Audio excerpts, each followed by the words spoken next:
are tracking storms, rain, and heavy-duty storms possible. We had some come through the Hudson Valley. Things are starting to finally cool off a little bit, so we're losing a little bit of that intensity, but it will be back for tomorrow. We have a greater chance at around lunchtime. We're going to time it all out for you. Again, this trough, man, it's been here for quite some time. And notice these storms are kind of losing steam. It's fizzling out. That's because areas like Sullivan, Ulster, even Dutchess County, temperatures are already falling into like the 60s in some locations. But again, we have a high right there. That's our Bermuda high. We have another high setting up shop here, both funneling that warm, humid, that sticky air ahead of this cold front. That is, my friends, our culprit. Ahead of it, we're noticing those showers and storms that are going to ignite. And let's time it all out for us. This is what came through tonight.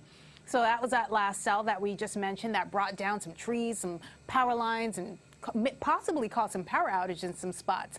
But there's that next area of low pressure.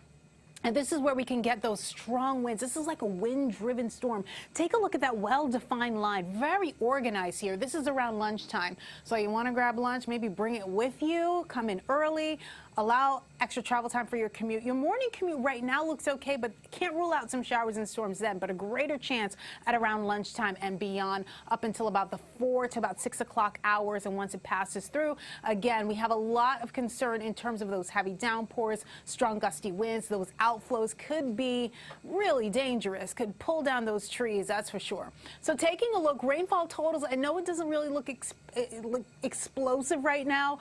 Things have been teetering up and down, but these are current estimated totals. I'm sure this will change. Isolated spots could see some higher amounts locally. Just keep that in mind.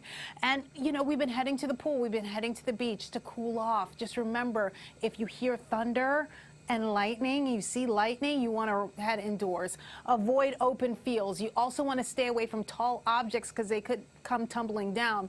And spread out, especially if you're in a group, because that can conduct that electricity. The same holds true for wet items, especially metal objects, all conductors of electricity.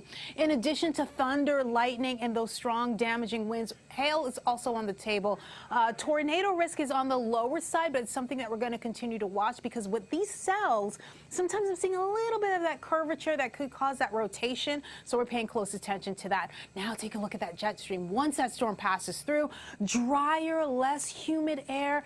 It'll still be warm, but at least it'll be bearable. This is what it looks like by Tuesday. That is a day to go out and enjoy. However, as we head into Wednesday, on the warmer side, but that jet stream will continue to retreat further north, and this is where we can possibly get that 90-degree heat once again. Right now, though, take a look at temperatures. As I mentioned, highlighted in that contour, green, yellow. Right now, we're starting to see cooler temperatures, but we're still at 88 in the city.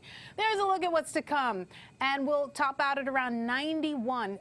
That would make 7 consecutive days of 90-degree heat at Central Park. Could be a record. And then we warm up again later in the week with more storms in store. Back to you.